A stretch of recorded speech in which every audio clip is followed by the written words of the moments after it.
গৃহকর্মে নিয়োজিত থেকে চুরি করার অভ্যাস পূর্ব থেকেই তার ছিল।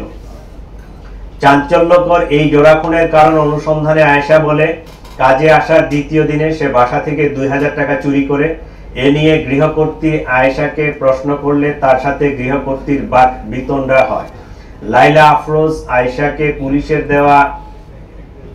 পুলিশে দেওয়ার ভয় দেখান। চতুর্থ দিন কাজে আসার সময় আয়েশা বাসা থেকে একটি সুইচ গিয়ার চাকু নিয়ে আসে। ঘটনার দিন টাকা চুরি নিয়ে তাদের মধ্যে আবারও কথা কাটাকাটি হয় এবং ধস্তাধস্তির এক পর্যায়ে আয়েশা গৃহকর্ত্রী লাইলা আফরোজকে সুইচ গিয়ার দিয়ে এলোপাতাড়ি ছুরিকাঘাত করে। এ সময় তাদের মেয়ে নাফিসা তার মাকে বাঁচাতে এগিয়ে এলে তাকেও ছুরিকাঘাত করা হয়।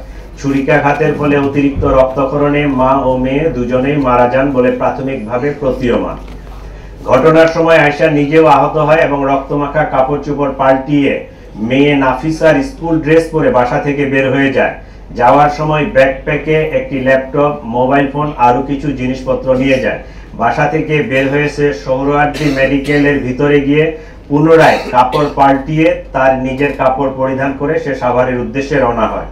পরবর্তীতে সে চুরি করা ফোন ও রক্তাক্ত কাপড় চোপড় সিঙ্গাইর ব্রিজ হতে নদীতে ফেলে দেয়। এই ছিল মোটামুটি আয়েশা সম্পর্কে। এটা একদমই ক্লুলেস একটা ঘটনা ছিল। সে মোবাইলও ইউজ করতো না, ছবি টবি কিছুই ছিল না, কিন্তু তার এই যে গলার সাইডে যে পুরা দাগটা, এইটাই আমাদের একটা ক্লু। কারণ এই পুরা দাগ নিয়ে এর আগে এই মহিলা জুলাই 25-এ ধরা পড়ছিল। এইটা আমাদের থানায়, একটা মোহাম্মদপুর থানায় জিডি ছিল। সেই জিডির ক্লু ধরে আমরা এই পুরা হত্যাকাণ্ডের রহস্যটা উদ্ঘাটন করতে সক্ষম হয়েছি।